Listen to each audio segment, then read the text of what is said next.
안녕하십니까. 오늘은 5월 20일이고요. 수요일입니다. 다들 어떻게 지내시는지 모르겠지만 코로나가 좀 사람 더 늘었어요. 원래 10명대를 유지하다가 이번에 30명대가 됐다고 하더라고요. 다들 코로나 조심하시고 사회적 거리두기 꼭 동참하시기 바랍니다. 마스크 쓰시는 거 잊지 마시고요. 제가 오늘 여러분에게 드리고 싶은 말씀은 용기가 필요하다입니다. 저부터 이제 저한테 느끼는 거라서 저부터도 사실은 좀 어떻게 해야 될지 모르겠어요. 그러니까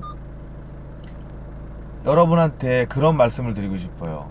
기독교에 대해서, 기독교의 역사에 대해서 한 번쯤은 공부를 해보시라. 특히 교회를 다니시는 분들이시라면 우리나라 기독교 역사에 대해서 한 번쯤은 공부를 해보시고, 그래야지만이 우리나라 기독교의 문제점과 그 다음에 우리가 무엇을 해야 되는지에 대해서 좀 알 수 있을 것 같아요.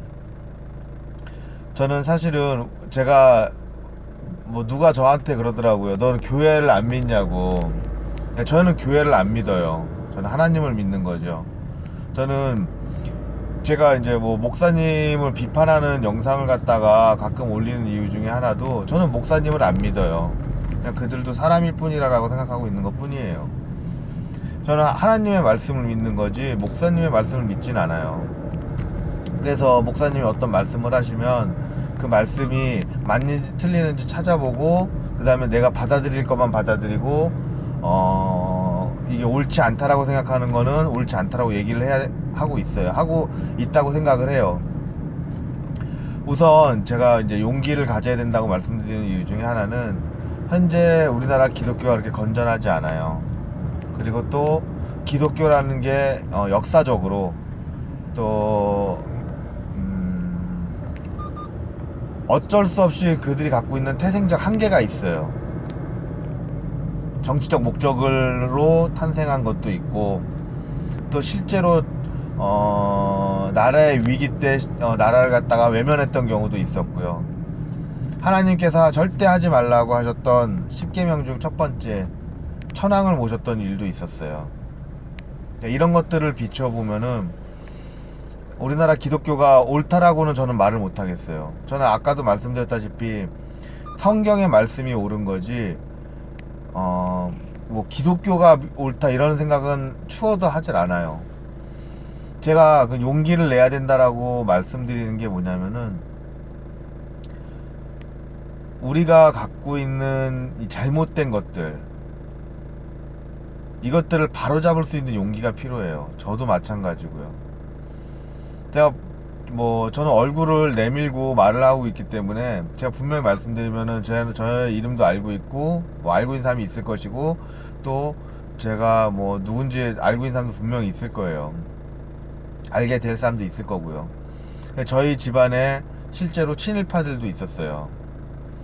저는 그걸 감추고 싶은 생각이 없어요. 미워하고 싶은 생각도 1도 없어요. 다만 부끄러워하죠. 우리 집안에 그런 사람이 있었다는 걸 부끄러워합니다. 그걸 감추면 뭐 하겠어요? 그걸 미워하면 뭐 하겠어요? 다 바보 같은 짓인 거거든요. 우리 집안 사람이니까 무조건 감싸야 된다. 잘못된 것도 무조건 좋게 얘기해야 된다. 이런 게 상처를 곪게 만들고 곪은 걸 계속 덮는 것밖에 안 되거든요. 기독교가 지금 현재 똑같아요. 사실은 정말 상처가 장난이 아니에요.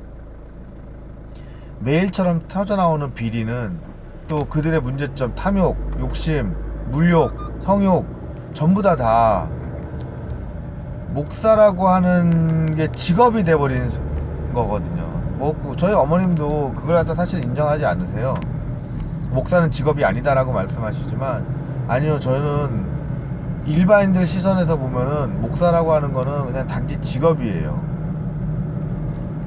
그 이상 그 이하 아무것도 아니에요. 그냥 목사 시험에 통과한 사람들이, 그러니까 머리 좋은 사람들이 그냥 시험 봐서 목사 된 사람들이 그러고 있는 걸로 밖에 안 보여요. 왜 그렇게 보일까요? 간단합니다. 목사님들이 사회적인 책임을 다하지 않거든요. 정치에 관여하고 성도들을 희롱하고. 저는 사실은 저희 어머니가 목사님이시다 보니까 또 저부터도 교회를 다니고 있고, 그리고 천만다행으로 제가 살고 있는 지금 현 시대는 누가 무슨 얘기를 하든 그걸 검증할 수 있잖아요. 느끼는 것 중에 하나가 뭐 굉장히 큰 대형교회 목사님, 아니면은 뭐 제가 알고 있는 뭐 다른 교회 목사님, 뭐 친척도 있고, 저희 어머님도 뭐 어머님도 사실 그런 면이 좀 있어요. 역사적인 그런 지식이 굉장히 부족해요. 그러니까 무엇인가를 갖다가 말을 할 때 역사적인 배경을 두고 얘기를 하는 게 아니라 그냥 카더라 통신인 거예요. 그게 성경에 나와 있는 말씀이 불분명한 것 같은 경우에는 그걸 검증할 수가 없기 때문에 그럴 수 있다고 치더라도, 역사적인 사실이 정확하게 있는 것까지도 왜곡하고, 그것이 마치 하나님의 영광에 있는 것처럼 얘기하는 사람들이 있거든요. 그러니까 지금 현재 교회가 가장 큰 문제점 중에 하나가, 무엇인가를 얘기를 할 때 거기에 말도 안 되는 얘기를 하면서 하나님의 뜻이라는 걸 갖다가 내비친다는 거예요. 사실 이렇게 얘기를 하면 성도들 입장에서는 이걸 갖다 반박하기가 쉽지가 않거든요. 쉽지 않아요. 근데 우리들도 사실은 여기서부터 이제 문제가 되는 게 뭐냐면, 이게 잘못됐다는 걸 알게 되면 분명히 그걸 바로 잡아야 되는데, 첫 번째는 잘못됐다는 거 사실을 확인하려고 하지 않는다는 거예요. 이게 가장 큰 문제점이죠, 사실은. 두 번째는 문제점을 발견하고도 개선하지 않는다는 거예요. 그러니까 우리는 흔히들 말하는 문제를 만들고 싶어 하지 않아요. 시끄럽게 하고 싶어 하지 않는 거예요.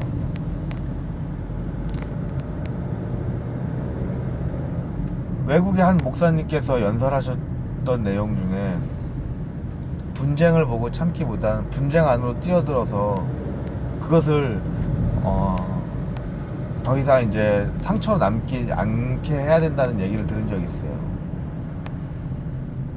시비를 걸고 싸우자는 얘기가 아니라, 분명히 잘못된 걸 갖다가 잘못됐다라고 얘기를 할 수 있는 용기가 필요한데, 우리들은 그러고 있지 못하는 것 같아요. 저는 사실은 솔직하게 말씀드리면은, 저는 하나님한테도 뭐 아직 뭐 간곡하게 말씀드리고 있는 건 아니지만, 사실은 이런 내용을 진짜 사람들한테 전파하는 그런 사람이 되고 싶어요. 뭐 성직자가 되고 싶다 이렇게까지는 제가 뭐 이렇게는 말씀 못 드리겠지만, 이런 얘기를 사람들한테 얘기를 해주고, 또 무엇이 옳은지 목사님이 말씀하실 때 무조건 듣고만 있는 그런 교회가 아니라, 내가 무슨 얘기를 했을 때 이것이 잘못됐으면은 이거는 이러이러해서 잘못됐다라고 말할 수 있는 편한 분위기, 잘못된 건 잘못됐다라고 얘기할 수 있는 편한 분위기의 교회가 있어야 된다고 생각을 하거든요. 그렇게 하고 싶어요. 근데 저는 아직도 배움이 모자르고, 또 정말 죄송하지만 전 아직도 제가 이제 물질적으로 이제 조금 힘들다 보니까 이런 것들이 쉽지가 않아요. 해야 되는 건 알고 있지만 선뜻 나서기가 어려운 상황이거든요.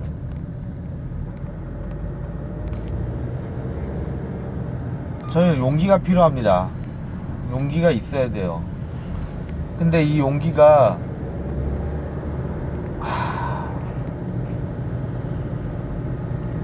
분쟁에 뛰어들어야 됩니다. 저부터도 더 용기를 내볼게요.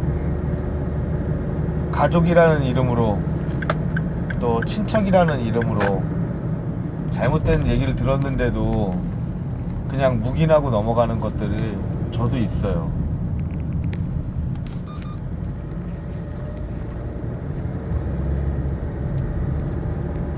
교회 내에서 정치적인 모임이 있는 것, 정치적인 발언을 하는 것을 뻔히 알면서도 저래선 안 된다는 얘기를 갖다가 못했던 경우도 많아요.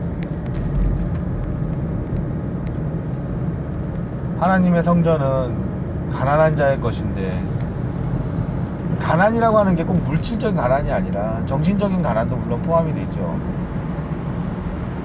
궁핍하고 어려운 자들, 상처받은 자들을 보듬어 주는 곳인데, 이익 집단의 논리에 휘둘려서 그들의 이익을 대변하고, 그것이 마치 정의인 양, 마치 하나님의 뜻인 양 포장하는 사람들이 제 주위에도 얼마든지 있거든요. 우리는 이걸 잘못된 걸 잘못됐다라고 얘기할 수 있어야 돼요.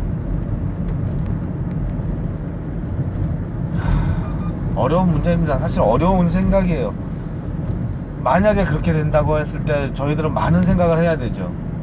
저 같은 경우에도 제가 만약에 그런 얘기를 했을 때 사실 어머님한테는 전 좀 편하게 얘기를 해요. 다행스럽게도 어머님은 제가 그런 얘기를 해드려도 무엇은 무엇이고 무엇은 무엇이기 때문에 이래서 저렇고 저렇고 이건 고쳐야 되고, 아니면 뭐 네가 좀 잘못 알고 있는 부분은 이러이러하다라고 얘기를 해주세요. 근데 사실은 저희는 이제 모자지간이기 때문에 편하게 얘기를 하거든요. 근데 이제 다른 분들한테 얘기를 해드리면은 제가 무슨 말을 해도 뭐 어떤 분은 그냥 미소만 머금고 있어요. 분명히 이거는 역사적 사실이 아닌데, 잘못됐는데, 이런 말을 해서는 안 되는데, 이런 얘기를 해도 그냥 듣고만 그냥 웃듯이 하고 있어요. 근데 그게 나아지진 않아요. 그냥 단지 너는 얘기를 해라, 뭐 이런 느낌이거든요.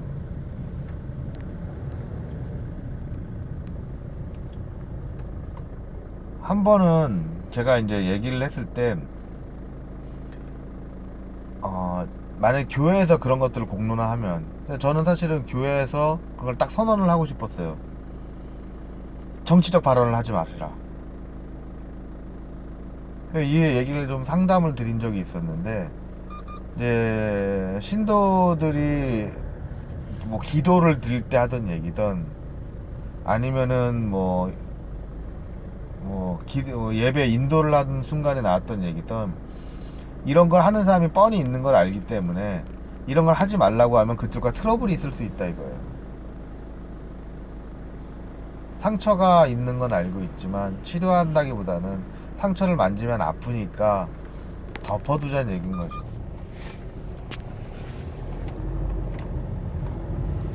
저도 사실은 그 이후에 그래서 강하게 주장하지 못했어요.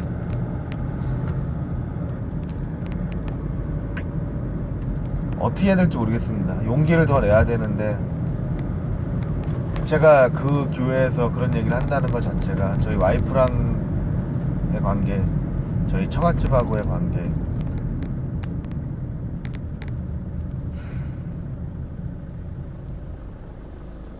어렵네요.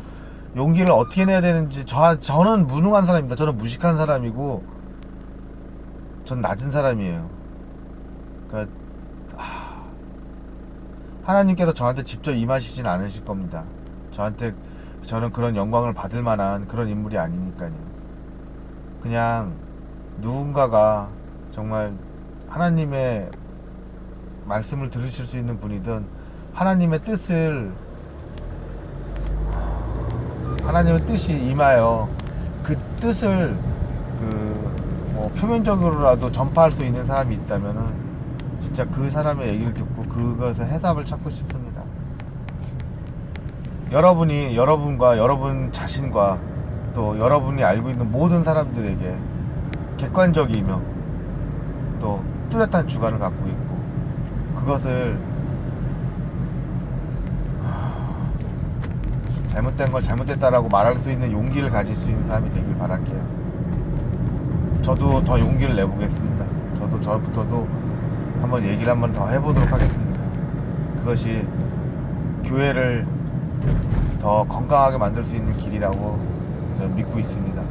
하나님의 땅 위에 있는 사람들이 건강하게 자랄 수 있도록 그것이 무엇이 옳은지 한번 생각해 보겠습니다. 그래서 감사하고 코로나 바이러스 조심하십시오. 건강하십시오.